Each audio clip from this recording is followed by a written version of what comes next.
프로젝트 5권 9과입니다. 9과 5권 9과 하나님 유다 백성을 추적하시다. 이 추적하시다 시리즈예요. 하나님은 추적자라는 거예요. 하나님은 이렇게 있다가 싫으면 관도, 에이 별거 아니네 그러면 이제 가도록 하는 게 아니라 하나님은 타겟을 정하시고 하나님은 어떤 사람을 어떤 대상을 선택하시고 끝까지 추적하신다는 거예요. 여러분 이게요 숨막히게 답답한 게 아니라 너무나 감사한 거예요. 우리가 자꾸 죄로 세상으로 도망가는데 하나님은 끝까지 나를 찾아와서 데려가신다는 거예요. 누구처럼? 호세아처럼. 고멜을 데려가는 것처럼 2번이고 3번이고 계속 끝까지 추적해서 우리를 살리신다는 거예요. 할렐루야. 사랑의 추적자, 그게 우리 하나님이다 라는 얘기예요. 그 대상이 누구였습니까? 3주 전에는 이스라엘, 북이스라엘을 향한 이야기였고, 또 지난주에는요 하나님의 백성이 아닌 이방 백성 니느웨, 아수르를 향한 하나님의 또한 인자와 자비와 사랑. 이제 세 번째는 누굽니까? 유다 백성. 이 요엘서는요 짧은 성경인데 구약에서 아주 작은 이사야, 예레미야, 에스겔에 비하면 3장밖에 안 돼요. 아주 짧은 성경이에요. 그런데 저희 예수님을 믿는 사람들에게는 교회에서는 너무나 중요한 성경입니다. 왜 그럴까요? 예수님이 승천하시고 이 교회가 탄생하는 그 놀라운 그 즈음에 교회의 결정적인 사건이 바로 오순절 마가의 다락방 사건이죠. 그렇죠? 성령의 강력한 전에 없던 놀라운 임재의 이 사건이 일어났는데, 이 사건을 두고 베드로가 그 유명한 설교를 하는 거예요. 사람들이 나와서 막 이상한 말로 막 얘기하니까 못 알아듣는 얘기를 하고, 또 외국에서 온 사람들은 자기 살던 지역 얘기를 외국어를 막 하니까 깜짝 놀라는 거죠. 그런 일이 없었는데, 동시통역사들을 이렇게 유대인들이 많이 배출한 것도 아닌데, 아니 자기의 나라 말로 들리는 이 기이한 현상이 무엇일까? 그래서 사람들이 뭐라고 얘기합니까? 새술에 취했다. 새술에 취했다. 참 갖다 붙여도 어떻게 그렇게 붙일까? 이해가 안 돼도 어떻게 그렇게 얘기할까? 여러분 그런 술 있으면 저도 먹고 싶어요. 우리 이민의 이 사회에 사시는 분들은 그런 거 매일 먹고 싶을 거예요, 그렇죠? 그런 방언을 얘기하는 그거 먹으면 영어하는 술, 불어하는 술 이런 거 있으면은요 아무튼 날개 돋친 듯이 팔릴 거예요. 근데 그렇게 엉뚱하게 얘기하는 사람들을 향해서 베드로가 뭐라고 얘기합니까? 이거는 요엘 선지자가 예언한 그 말씀이 성취된 것이다. 성취된 것이다. 그래서 여러분 이 신약 시대의 성령의 시대, 교회의 시대를 여는 그 놀라운 예언의 성취, 그 문을 여는 순간에 선포된 하나님의 놀라운 예언의 말씀이 바로 요엘서예요. 그러니까 이 요엘서는요 우리에게는 너무나 소중한 중요한 예언서예요. 3장밖에 안 돼요. 그러나 중요한 이야기를 담고 있다는 사실입니다. 이 예언의 놀라운 회복이 예수님이 오셔서 그리고 마가의 다락방에서 성령의 이 임재 이후에 성취되었다는 거예요. 그리고 우리는 계속해서 그 놀라운 성취의 시대, 성령의 시대를 살아가고 있다는 사실입니다. 할렐루야.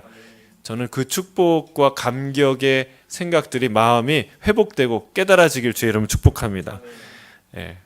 놀라운 거예요. 그 이전과 이후는 전혀 다른 세상이에요.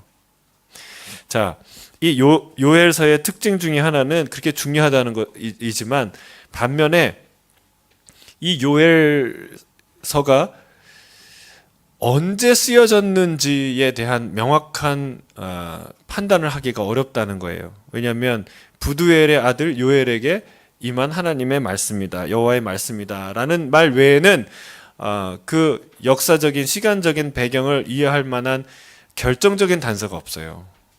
물론 유대인들 뭐 이스라엘에 예언한 것이겠죠. 근데 시대를 확정지을 만한 단서가 없다는 게 특징이에요. 그래서 예전에는 그냥 성경의 순서 때문에 호세아, 요엘, 아모스. 그러니까 호세아와 아모스하고 동시대이거나 사이이거나 그 근처에 서 활동했던 선지자가 아닌가 이렇게 받아들이고 생각을 했죠.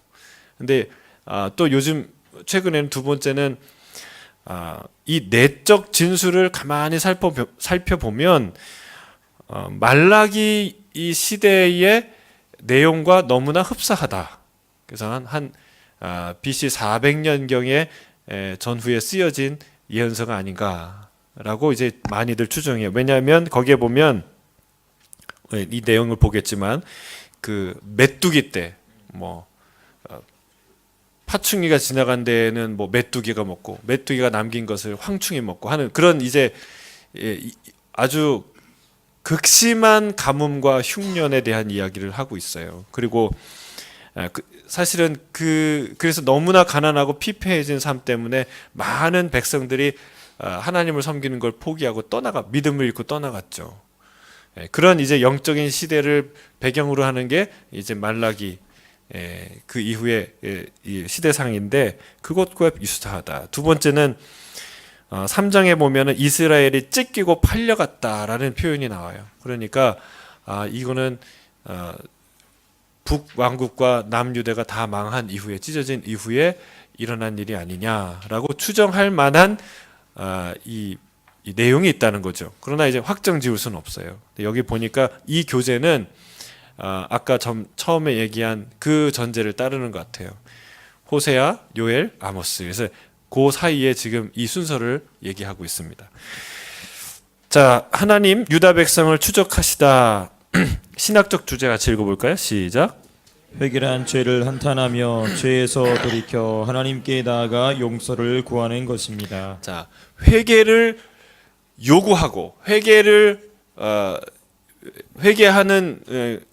하기 위해서 하나님께서 계속해서 이 이스라엘을 유대를 이끄신다는 사실이에요. 회개가 무엇인지, 그럼 하나님 앞에 나가서 우리를 하나님 앞에서 회개한다는 것이 무엇인지 오늘 우리가 살펴볼 거예요. 첫 번째, 하나님은 자기 백성이 자신의 죄를 슬퍼하게 하십니다.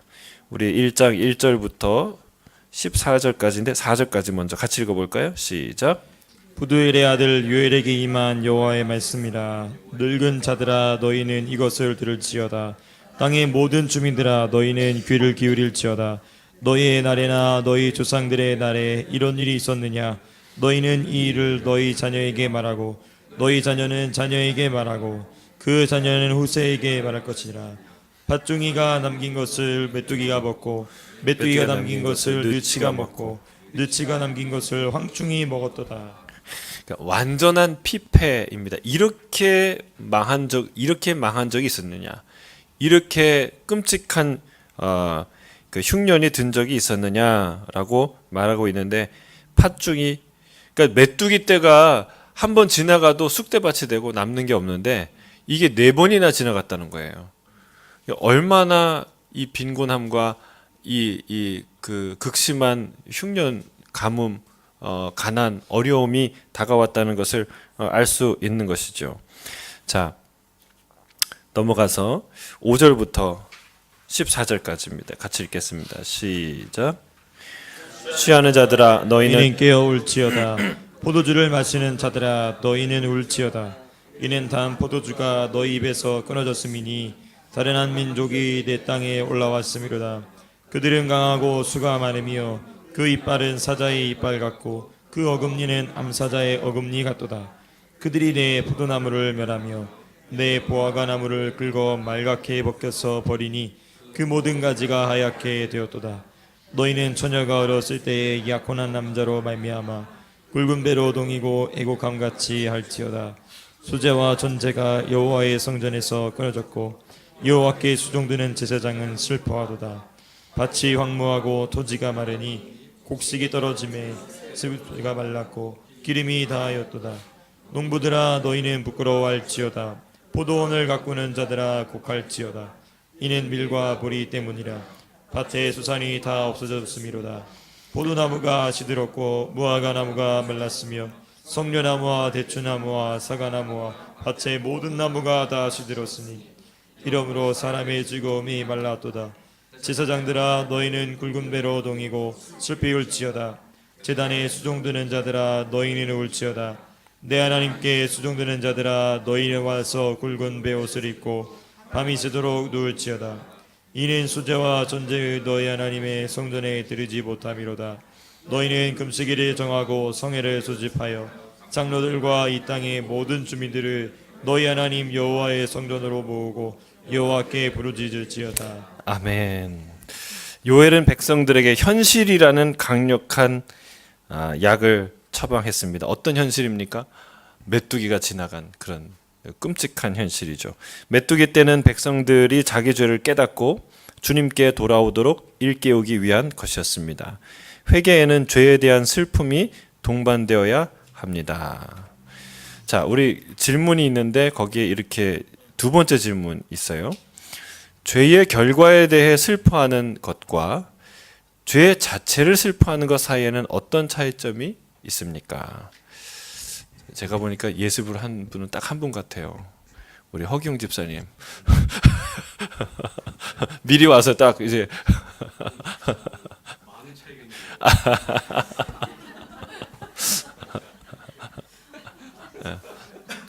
어떤 차이가 있을까요?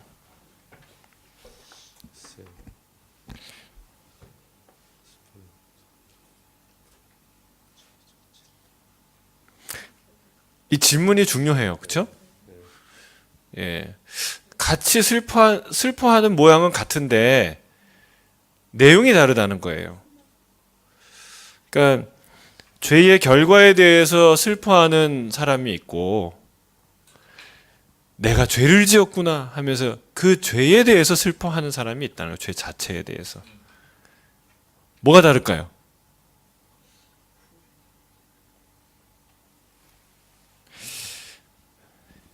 죄의 결과에 대해서 슬퍼하는 것은 진노에 대한 두려움이겠죠. 그리고 단순한 그냥 후회예요.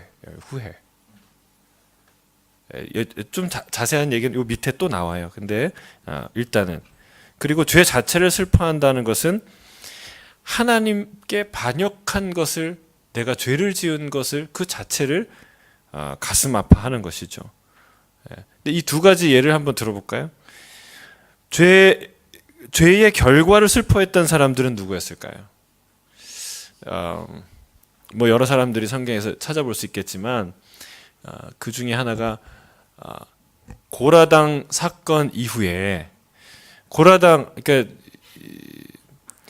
모세와 또 아론을 대적했던 고라당 일당이 정말 하나님의 진노로 일망타진되잖아요. 고라 집안 사람들은 다 그 땅이 갈라져 가지고 땅이 그들을 삼키죠. 재산을. 그 다음에 이 다른 향로를 들고 왔던 사람들이 분향했던 사람 250명이 그 향로에서 나온 불이 그들을 살라서 이제 죽게 되죠. 그런 심판을 받아요. 여러분, 이 심판을 받고 사람들이 기뻤을까요? 슬펐을까요? 슬펐죠. 사람들이 많이 슬펐어요. 그런데 이 슬픔이 어떤 슬픔이었을까요? 이 슬픔은요, 하나님의 진노에 대한 슬픔이에요. 왜 그걸 알 수 있느냐? 이튿날 그들이 나와서 모세에게 뭐라고 얘기하냐면 니네들이 하나님의 거룩한 이스라엘 백성을 죽였다. 이렇게 얘기하는 거예요. 하나님의 백성들을 니네들이 죽였다. 여러분 바보입니까? 그 사람들이 왜 죽었는지 알잖아요. 그 사람들이 하나님이 왜 간섭했는지. 모세가 무슨 마술사입니까? 어떻게 땅을 가르고 하늘에서 뭐 불이 나와서 다 사르게 하는 그런 일을 어떻게 모세가 합니까? 하나님이 하신 일이지. 그걸 보고 우리가 죄를 졌구나. 저 모세와 아론이 하나님이 세우신 종인데 우리가 거역했구나. 이건 하나님을 거역한 거구나. 이렇게 정말 우리가 교만한 자들이구나 라는 것을 회개하고 가슴 치지 않고 뭐라고 그랬어요? 우리 식구가 내가 아는 사람이 죽고 다치고 이런 끔찍한 재앙이 온 것 자체가 화가 나고 슬픈 거예요. 여러분 이건 너무나 달라요. 땅을 치고 슬퍼하고 후회하지만 그건 내용이 다른 거예요. 내가 죄를 진 것 때문에 하나님 우리가 이렇게 교만한 자들이군요. 하나님이 그렇게 아론의 쌍난 지팡이로 보여주셨는데 그건 다음인가요? 하나님이 그 모세와 대면하는 것들을 보고 구름 기둥과 불 기둥을 우리가 다 보았는데 그런데 우리가 이렇게 교만했네요. 하나님 이 악한 무리를 용서해 주세요. 그게 아니라는 거예요. 여러분 우리가 이 하나님 죄의 결과에 대해서 슬퍼하는 것과 죄 자체를 슬퍼하는 건 다른 거예요. 반대로 누구의 회개가 있습니까? 다윗의 회개예요. 다윗은요 내가 하나님께 진노해서 내 왕위가 위태로워졌구나. 이제 하나님의 언약을 파기하시겠다. 이런 두려움 때문에 두려워하지 않았어요. 시편 51편을 읽어보시면 거기에 뭐라고 다윗이 고백하냐면요. 이렇게 고백해요. 무릇 나는 내 죄가를 아오니 내 죄가 항상 내 앞에 있나이다. 내 죄를 보면서 회개하는 거예요. 그 다음에 뭐라고 고백하는 줄 아세요? 내가 주께만 범죄하여 주의 목전에서 악을 행하였사오니. 여러분 다윗이 바보입니까? 밧세바에게도 죄를 범하고 우리아에게도 죄를 범하고 그 가족들에게 죄를 범하였지 어떻게 하나님께만 죄를 범하였습니까? 여러분 그러나 하나님 앞에서 모든 것의 주관자 되신 그 왕의 왕 되신 만군의 왕 되신 하나님, 나를 지켜주시고 나를 여기까지 이끄시고 나에게 가진 축복을 다 해주신 나를 사랑하신 그 하나님 앞에서 내가 하나님 없인 여겼구나. 하나님의 기뻐하시는 것을 어겼구나. 하나님의 싫어하시는 것을 내가 했구나. 그 고백이에요. 내가 주께만 죄를 범하였사오니. 그러니까 자기의 죄에 대해서 탄식하는 거예요. 내 죄. 하나님 앞에서 저질렀던 이 죄. 그러니까 두 가지가 다른 것이죠. 하나님의 심판 앞에서 똑같이 슬퍼하지만 그러나 그 마음의 내용은 태도는 전혀 다르다는 거예요. 그 얘기를 그 밑에 조지 휘필드가 한 이야기가 나옵니다. 같이 읽어볼까요? 시작. 두려움에서만 비롯된 것은 아닙니다. 만약 그 근거가 있다, 슬픔은 비탄은 자기 애에서 기인할 뿐 하나님을 향한 사랑에서 기인한 것이 아닙니다. 자, 죄에 관한 슬픔과 비탄, 이것이 진노에 대한 두려움에서만 비롯돼서는 안 된다. 그것 외에 다른 근거가 없다면 뭐예요? 진노에 대한 두려움뿐이라면 그거는 그 슬픔과 비탄은 어디에서 나온 거라고요? 자기애. 그렇잖아요. 내가 이제 망했구나. 내가 이제 하나님 축복 못 받겠구나. 이런 불안과 슬픔과 두려움에서 나오는 슬픔이라는 거예요. 비탄이라는 거예요. 그 다음에 그게 아니라 진짜 회개는 어디서 나온다는 거예요? 그 다음에 중요한 단어가 나오죠. 하나님을 향한 사랑. 그렇죠? 그 하나님을 향한 사랑 안에서 나오는 슬픔과 탄식이 진짜 회개라는 거죠. 저는 이런 회개가 우리 안에 있기를 주의 이름 축복합니다. 그러니까 불이익을 받아서 화가 나고 슬픈 게 아니라 내가 죄를 저질러서 죄가 미워서 그게 안타까워서 회개하고 눈물을 흘리는 이런 회개가 우리 안에 있게 되기를 주의 이름 축복합니다. 그래서 회개는 슬픔을 동반해야 된다. 그 다음에는 회개는 행동을 요구한다라는 거예요. 자, 본문 후반부를 좀 더 자세히 살펴보십시오. 죄를 슬퍼하는 것에 수반되어야 될 행동은 무엇입니까? 우리 오랜만에 우리 김현준 집사님께서 한번.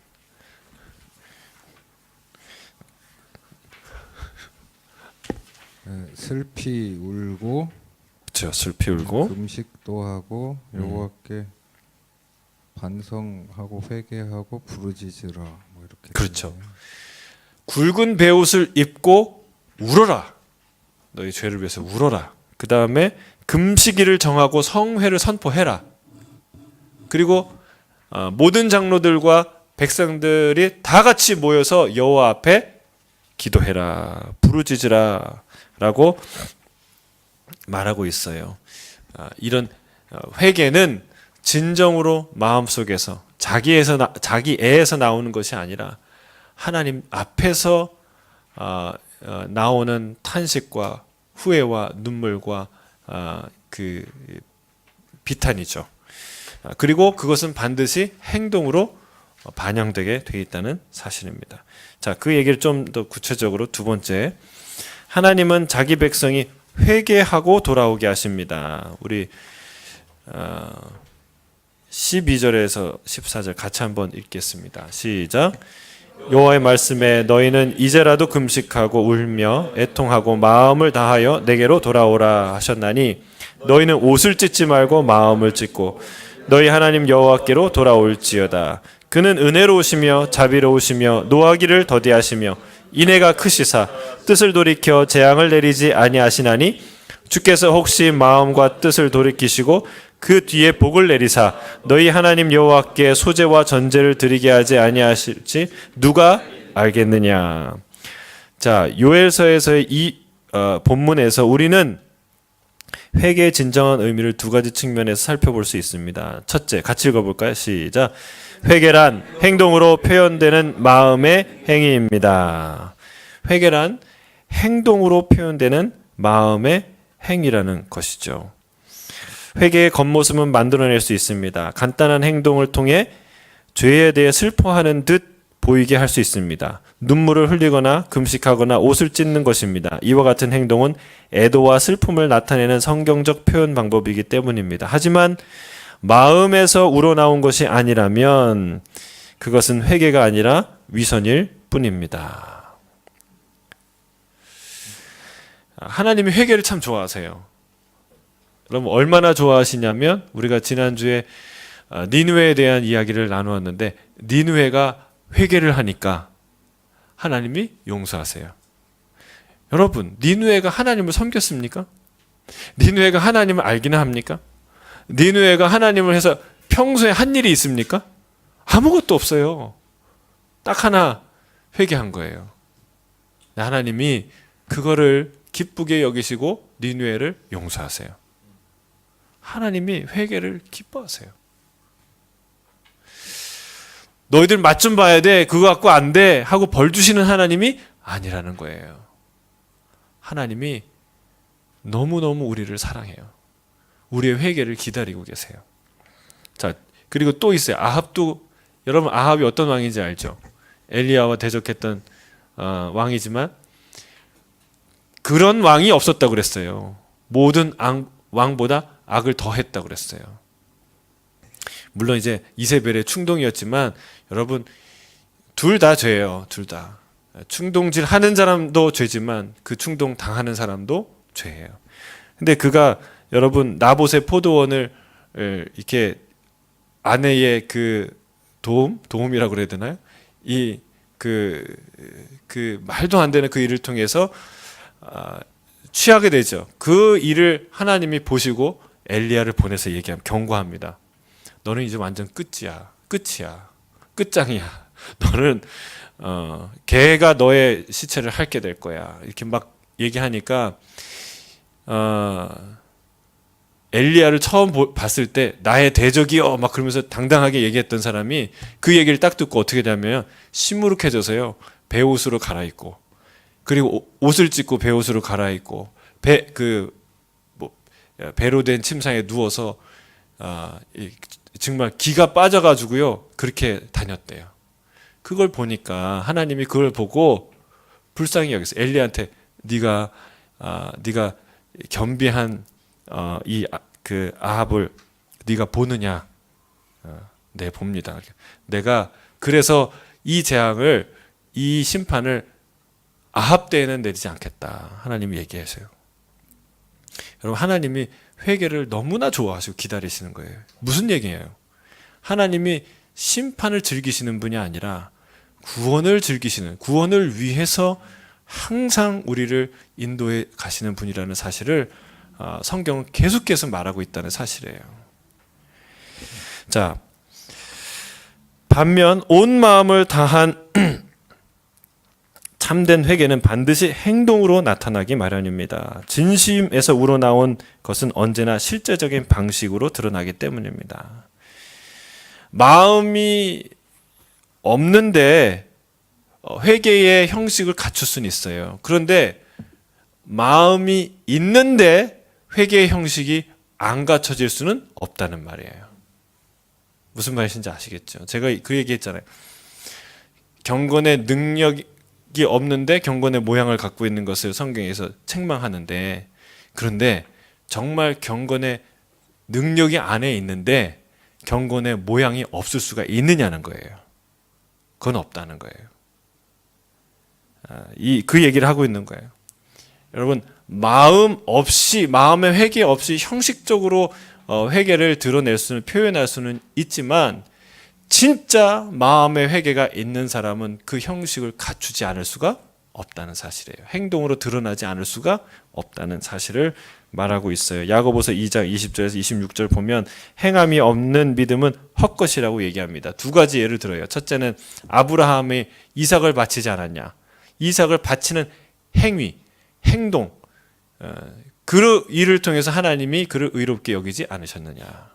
라합의 얘기를 들읍니다. 라합이 그 모든 위험에도 불구하고 이스라엘의 정탐꾼을 맞이해 드리고 숨기고 살려주지 않았느냐. 그 일로 인하여 그가 의롭다함을 받지 않았느냐. 여러분, 믿음은 반드시, 행위가 믿음이라는 것은 아니지만 믿음을 가진 자는 반드시 행위가 따르게 되어 있다는 사실을 성경에서 말하고 있다는 사실이에요. 자, 회개는 둘째 뭐냐? 같이 읽어볼까요? 둘째, 회개는 은혜롭고 긍휼이 많으신 하나님이 받으십니다. 회개는 하나님이 받아주신다는 거예요. 기다리신다는 거예요. 하나님께 회개하러 나갈 때 우리는 주님의 반응을 염려할 필요가 없습니다. 주님은 용서하고 사랑하기를 참지 않으실 것입니다. 하나님은 우리가 우리의 자비를 받을 자격이 있음을 증명할 때까지 우리를 영적 근신에 처하시는 분이 아닙니다.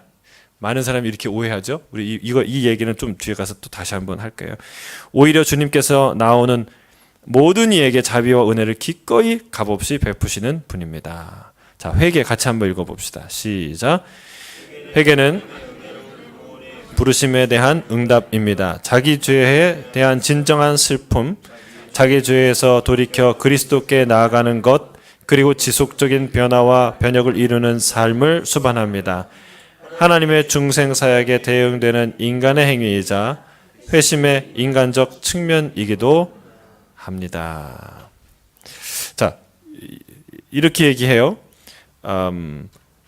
하나님의 구원의 부르심에 대한 자기 죄에 대한 진정한 슬픔이다.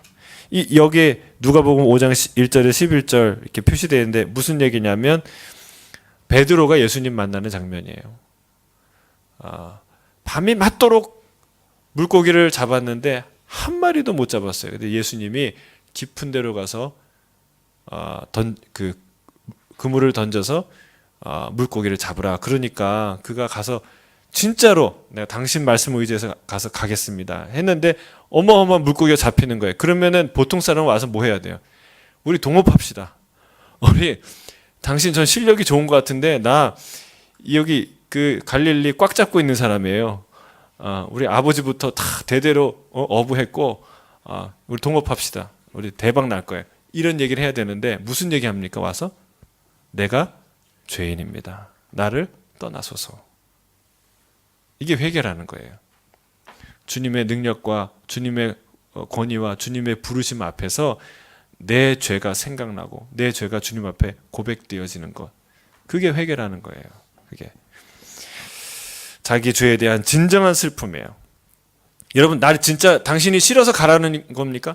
아니죠. 난 너무너무 같이 있고 싶지만 당신을 따르고 싶지만 나는 그럴 자격이 안 되는 사람이에요. 라는 이 존재에 대한 자기 인식이에요. 죄가 드러나는 거예요. 의로우신 주님을 만나는 순간 내가 얼마나 더러운 죄고 연약한 죄인인지가 그 권위와 그 영광과 그 거룩 앞에서 드러나는 거예요. 자, 두 번째는 자기 죄에서 돌이켜 그리스도께 나아가는 것이다. 이거는 사도 바울의 회심에 대한 이야기예요. 여러분 예수님 만나고 나서 사도 바울이 그냥 그럭저럭 인생을 살았나요? 예수님 믿는 그냥 성도로 살았나요? 여러분 예수님 그 영광스러운 예수님을 만나고 나서는 그분을 따라가지 않고서는 안 돼요. 그분과 상관없는 인생을 살 수가 없고 그분의 부르심과 보내심과 상관없는 인생을 살 수가 없다는 거예요. 그러니까 예수님을 믿고 끝. 오케이. 일정 거리 유지하면서 우리 편안하게 간섭하지 말고 내가 의무를 다할 테니까 내가 간섭하지 마세요. 이렇게 살 수 없다는 거예요. 진짜 회개는요. 그분에게 나를 드리는 거예요. 그분을 온전히 따라가는 거예요. 그게 진짜 회개라는 거예요. 자, 그 다음에 지속적인 변화와 변혁을 이루는 삶이다. 이거 시편 119편 57절에서 60절 보면 내 행위를 생각하고 주의 증거들을 향해 내 발길을 돌려싸우며 시편 119편은 율법에 대한 이야기죠. 하나님 말씀에 대한 이야기예요. 그 말씀을 읽고 내 죄가 생각나서 내가 발길을 돌이켰다는 거예요. 어디로요? 주의 말씀으로. 주의 계명들을 지키기에 신속히 하고 지체하지 아니하였나이다. 그러니까 계속해서 주의 말씀을 지키려고 헌신하고 그런 삶을 꾸준히 살아가는 것. 그게 전체적으로 다 회개라는 거예요. 회개. 그냥 감정적인 일시적인 감정에 눈물 찔끔 흘리는 게 회개가 아니라는 거예요. 그걸 포함하지만 그게 전부가 아니라는 거예요. 그거를 말하고 있습니다. 이 회개는 누가 받으세요? 하나님이 받으신다. 세 번째 중요한 거예요. 여러분 하나님이 우리에게 회개를 요구하지만 그러나 하나님이 회개를 요구하는 이유는 나의 무지와 죄를 드러내는 게 목적이 아니라 회복하는 게 목적이에요. 어떻게 회복하냐? 그게 요엘서에 잘 나와 있어요. 압축해서 결론으로 얘기하자면 하나님이 당신의 영을 부어주셔서 성령을 부어주셔서 놀라운 존재로 회복되는 거예요. 여러분 창세기 6장을 기억하십니까? 하나님이 후회하셨어요. 하나님이 말할 수 없는 탄식으로 여러분 하나님이 후회하면 하나님이 답이 없으면 답이 없는 거예요. 우리는 답이 있을까요? 하나님 포기하신 일 하나님이 답이 없는데 우리는 답을 가질 수 있을까요? 불가능한 일이에요. 하나님이 깊이 탄식을 해서 뭐라 그랬어요? 더 이상 나는 이 인간들과 내 영을 두지 않겠다. 함께하지 않겠다. 그랬죠. 근데 이제 요헬서에 와서는 무슨 얘기예요? 인류를 떠나갔던 그 하나님의 영을 하나님이 다시 만인에게 부어주는 사건을 만들겠다. 그런 날이 올 것이다. 주님이 약속하는 거예요. 그러니까 어마어마한 중요한 사건이죠. 물론 예레미야나 에스겔에도 새 영, 새 마음을 주겠다는 약속을 하셨죠. 그 예언과 일맥상통하지만 아주 분명하게 이 요엘서에 그 이야기를 하고 있다는 사실이에요.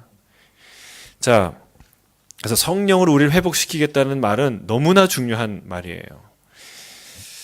자, 요엘서 2장 18절을 기점으로 요엘 선지자의 메시지는 회개를 요구하는 하나님의 부르심에 관한 것에서 하나님의 백성에게 약속된 회복을 고대하는 것으로 전환됩니다. 우리 같이 읽어볼까요? 18절 시작. 자기 땅을 극진히 사랑하시어 그의 백성을 불쌍히 여기실 것이라. 여러분 12절에 이제라도 금식하며 울며 애통하고 마음을 다하여 내게로 돌아오라. 이제라도. 그렇죠? 그러면 어떻게 된다고요? 18절에 그때에 여호와께서 자기 땅을 극진히 사랑하셔서 그의 백성을 불쌍히 여기실 것이라. 이후에는요. 그 회복을 얘기합니다. 회복을. 이제 25절부터 이어지지만 25절 이전에도 무슨 얘기가 있냐면 하나님이 북쪽 군대 이스라엘이 제일 무서워하는 게 북쪽 군대였거든요. 북쪽에서 누가 와요? 아수르. 그 다음에 또 누가 왔어요? 바벨론, 바사, 페르시아. 그 무시무시한 왕들이 북쪽에서 다 왔거든요. 그러니까 북쪽 군대를 하나님이 떠나가게 하신대요. 멀리 가서 그냥 다시는 못 오게 하신대요. 얼마나 복된 소식이에요. 우리의 적군을 완전히 제거해 주신다는 거예요. 두 번째는 늦은 비와 이른 비를 때 맞춰 주시겠대요. 풍성히. 알맞게. 여러분 이게 축복이에요. 여러분 비가요 왕창 쏟아지는 게 축복입니까? 조금씩 알맞게 쏟아지는 게 축복입니까? 예. 질문을 다르게 해서 돈이 왕창 쏟아지는 게 축복입니까? 여러분 매일매일 살 수 있도록 조금씩 쏟아지는 게 축복입니까?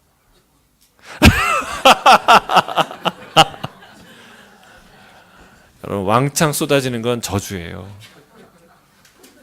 예, 이거를 경험하시고 깨닫지 마시고 하나님이 주신 이성으로 깨닫기를 주의 이름으로 축복합니다. 여러분 하나님이 늦은 비와 이른 비를 알맞게 주신대요. 여러분 이게 축복이에요. 하나님이 놀랍게. 그래서 여러분 어려운 것 같은데 살잖아요. 그게 축복이라는 거예요. 여러분 진짜 내가 목 떵떵거려 산다. 그러면 여러분 여기 안 와요. 여러분 여기 왜 앉아 있겠어요? 만날 사람도 많은데 할 일도 많은데. 죄송해요. 우리를 비참하게 만드는 얘기가 아니라 진짜 축복이라는 얘기를 하는 거예요. 저도 그래요. 저도 제가 무슨 갑부집 아들로 태어났으면 제가 이루고 있겠습니까? 근데 저는 그 어떤 것으로도 바꾸고 싶지 않아요. 여러분 이 만족과 이 고백이 있어야 돼요. 제가 주일날에도 얘기하겠지만 어제 새벽기도에도 얘기했지만 여러분 사도 바울이 어떤 사람이 전도하고 어떤 사람이 선교하냐, 어떤 사람의 사회에 영향력을 미치냐, 사도 바울과 같은 고백을 하는 사람인데 그가 뭐라고 얘기하냐면 여러분 유대 땅에서 로마 제국의 로마 총독 그리고 유대 땅을 관할하는 왕 아그리빠 왕과 그의 아내 그리고 천부장만이 아니라 천부장들 그 다음에 높은 고관대작에 다 앉아있는 재판정은 정말 그렇게 구성할래도 할 수 없어요. 왕과 총독이 앉아있는데 높은 사람이 안 앉겠습니까? 다 앉아있죠. 근데 사도 바울이 거기서 일개 피고인으로 2년 동안 가이사랴에 구금되어 있던 한 죄수로 그가 자기를 변론하는데 뭐라고 얘기하는지 아세요? 왕한테, 아그리빠 왕한테 권력과 부와 명예를 다 가진 그 왕한테 여러분 보통 사람이면 살려주세요. 제발 살려주세요. 나 이거 너무 억울해요. 나는 그런 죄 안 졌거든요. 좀 살려주세요. 이럴 텐데 여러분 사도 바울 뭐라 그런 줄 아세요? 왕한테 내가 당신이 왕이 아그리빠 왕이요. 당신이 그리고 이 말을 듣는 모든 사람이 내가 이렇게 묶인 거 외에는 다 나같이 되길 원합니다. 이 얘기를 해요. 여러분 이거 제정신으로 할 수 있는 얘기입니까? 여러분은 죄인도 아니고 여러분은 어디 억울한 일을 당한 것도 아니고 우리가 보릿고개를 살아가는 것도 아니고 아프리카 저기 어려운 데 사는 것도 아니고 그런데 여러분은 이런 고백하십니까? 사람들을 향해서? 우리 자녀를 향해서? 우리 직장 동료를 나보다 더 많고 더 많은 위험을 가진 사람들에게 당신이 나와 같이 되길 원합니다. 여러분 이런 고백할 수 있나요? 그런데 진짜 성도는 그런 고백을 하는 사람이라는 거예요. 왜? 진짜 보물을 발견한 사람이거든요.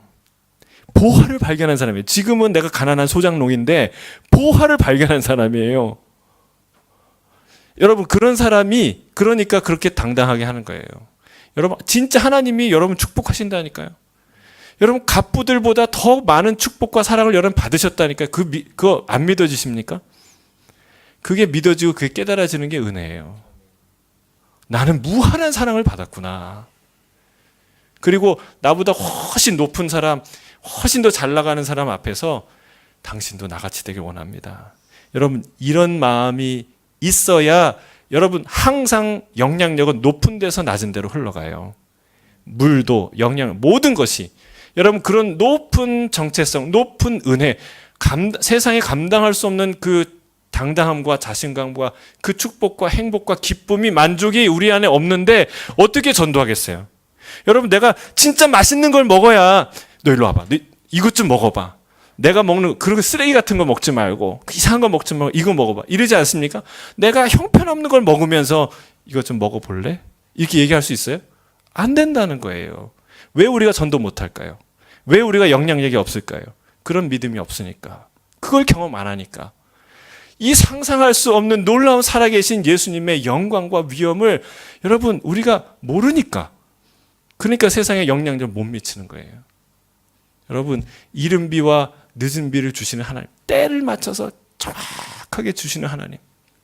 내가 힘든 것 같은데, 광야를 사는 것 같은데, 그런데 이 광야의 구름 기둥과 불 기둥으로 함께 하시는 그 하나님의 영광스러움을 아는 사람만이 우리 민족과 같은 선택된 나라는 없다라는 자부심, 우리 나라의 사이즈와 영향력에 상관없이 그런 놀라운 담대함이 임하는 것이죠.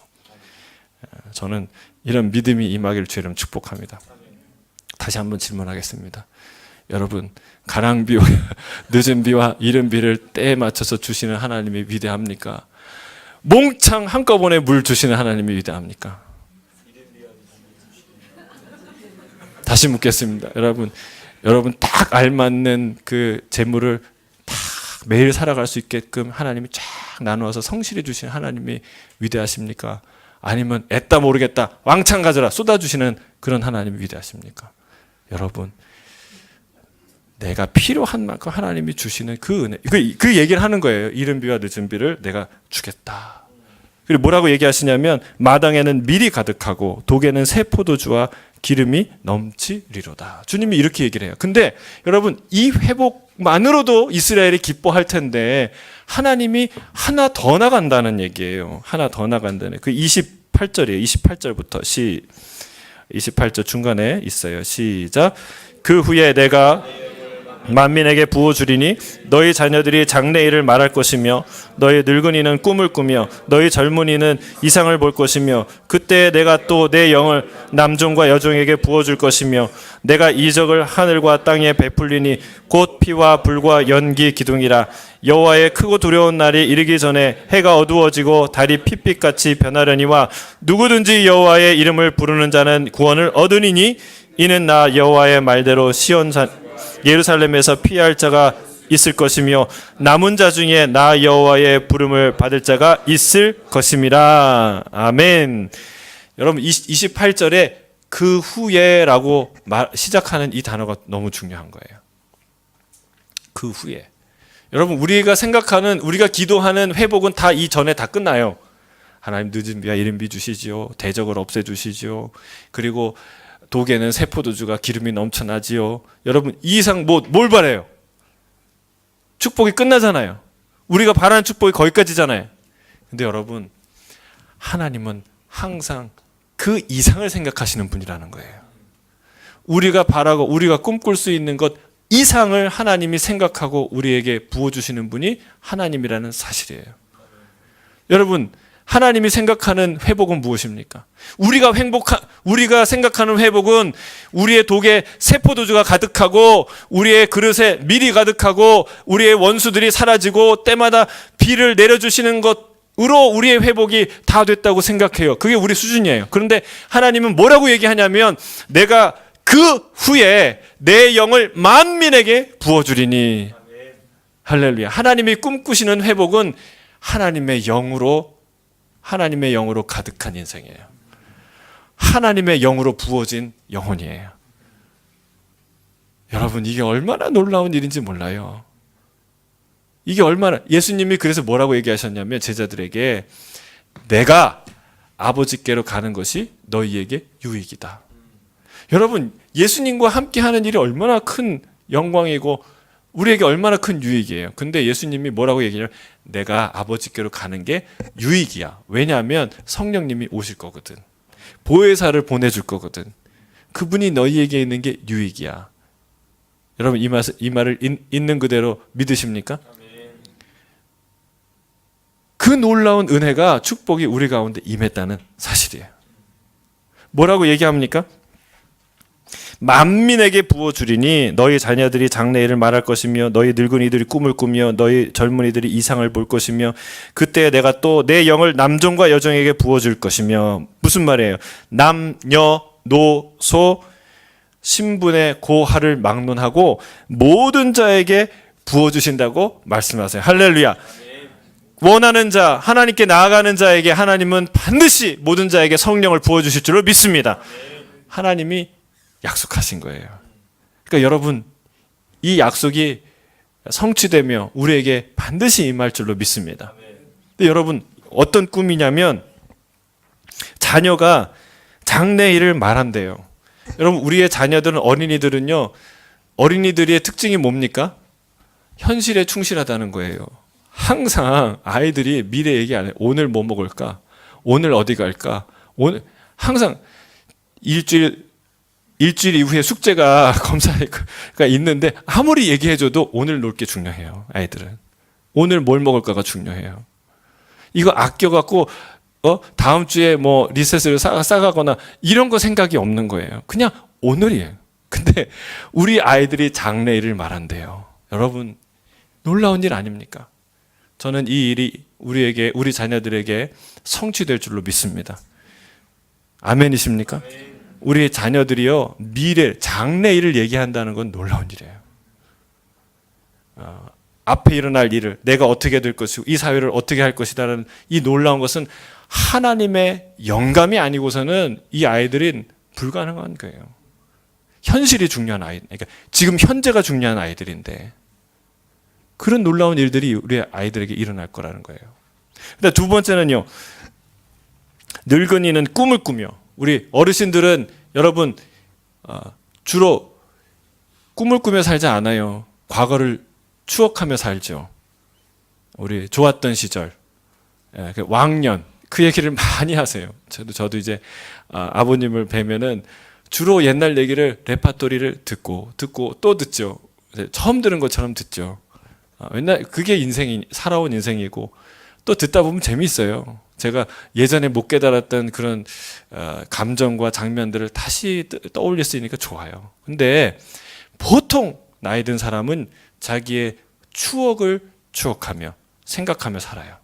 그런데 뭐라고 해요? 성령을 받은 사람은 뭐라고 해요? 꿈을 꾼대요. 할렐루야. 저는 우리의 예수 따라가는 교회의 어르신들은 다 꿈꾸게 되길 주의 이름 축복합니다. 꿈꾸세요. 성령 받으면 꿈꾼대요. 과거를 추억하고 좋은 시절 추억하고 좋은 시절 때문을 비교해갖고 또 현실을 한탄하고, 여러분 이렇게 살지 않는다는 거예요. 꿈꾼다는 거예요. 저는 반드시 우리의 가장 좋은 날은 우리 앞에 남겨져 있다고 믿습니다. 놀라운 일이에요. 주님이 그걸 약속하고 있어요. 세 번째는요, 젊은이들이에요. 젊은이들이 뭐 합니까? 이상을 봐요. 여러분, 젊은이들이 보는 건 항상 현실이에요. 금수저, 흙수저 얘기하잖아요. 여러분, 얼마 받을까? 이거 해서 아이들이 대부분 다 취업 준비생이잖아요. 학문, 미래를 위한 학문적 소양을 연마하는 거, 그런 거 없어요. 필요 없어요. 다 내 먹고 살 일에 대한, 현실에 대한 것에 관심이 있는 게 바로 젊은이들이에요. 그런데 이 젊은이들이 뭘 본다고요? 이상을 본다는 거예요. 이상. 이 이상을 보는 젊은이들은 세상을 바꿀까요, 안 바꿀까요?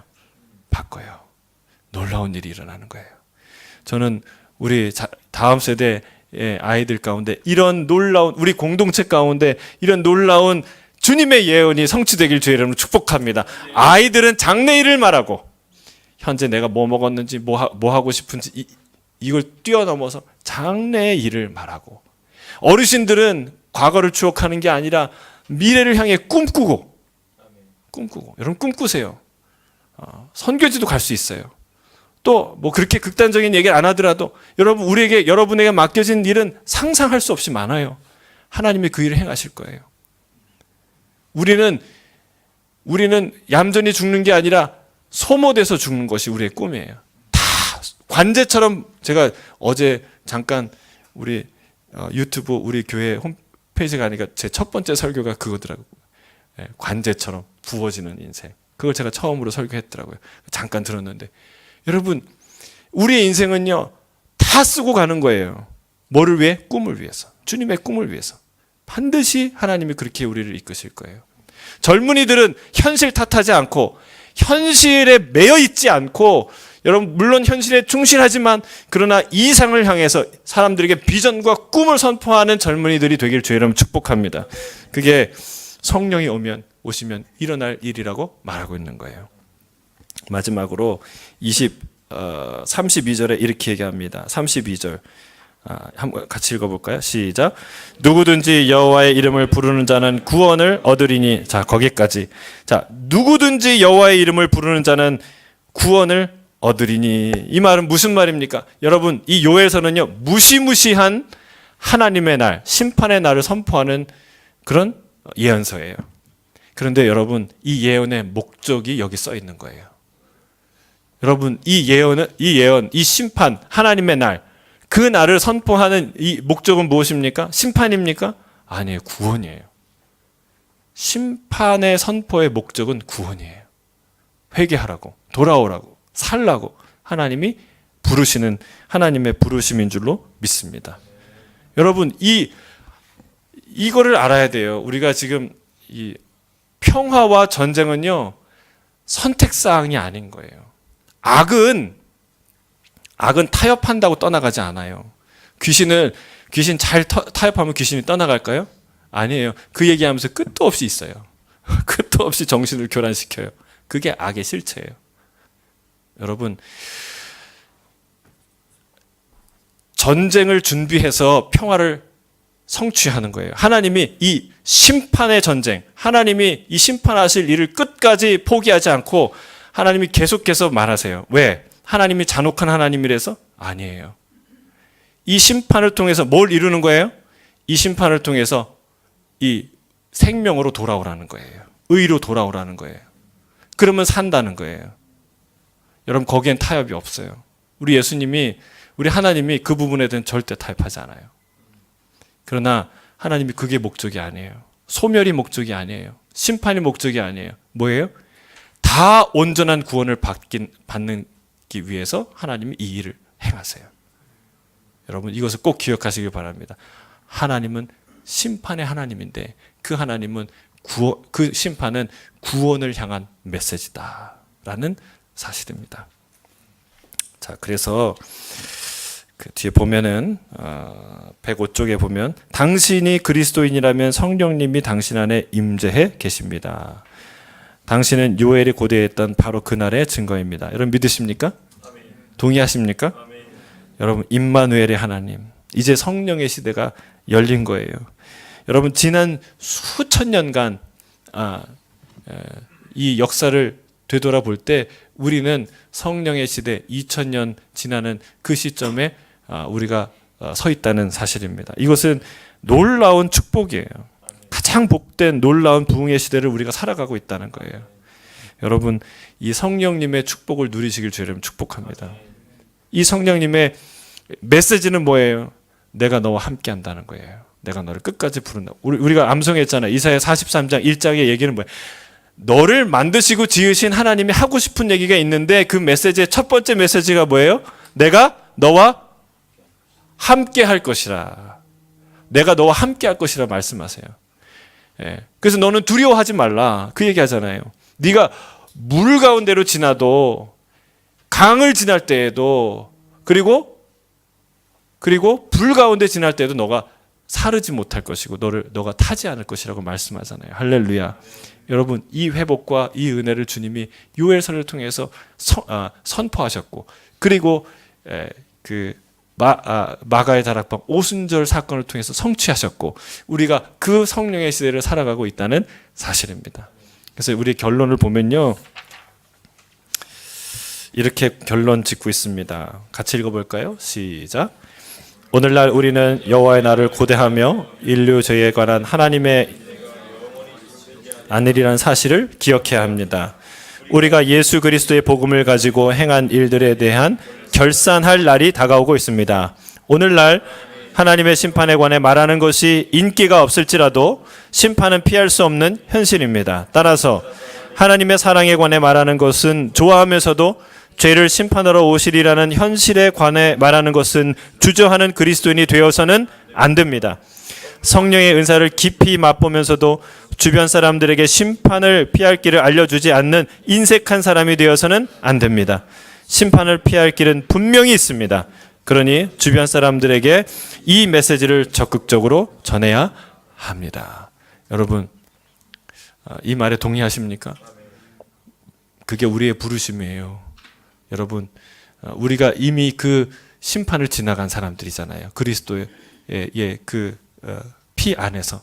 여러분, 이 일을 우리가 해야 될 줄 믿습니다. 세상에 이 하나님의 다가올 심판에 대한 이야기, 그리고 하나님이 그 회개와 그 은혜 안에서 회복시킬 놀라운 하나님의 생명의 역사를 우리가 전하는 축복의 통로가 되어야 될 줄로 믿습니다.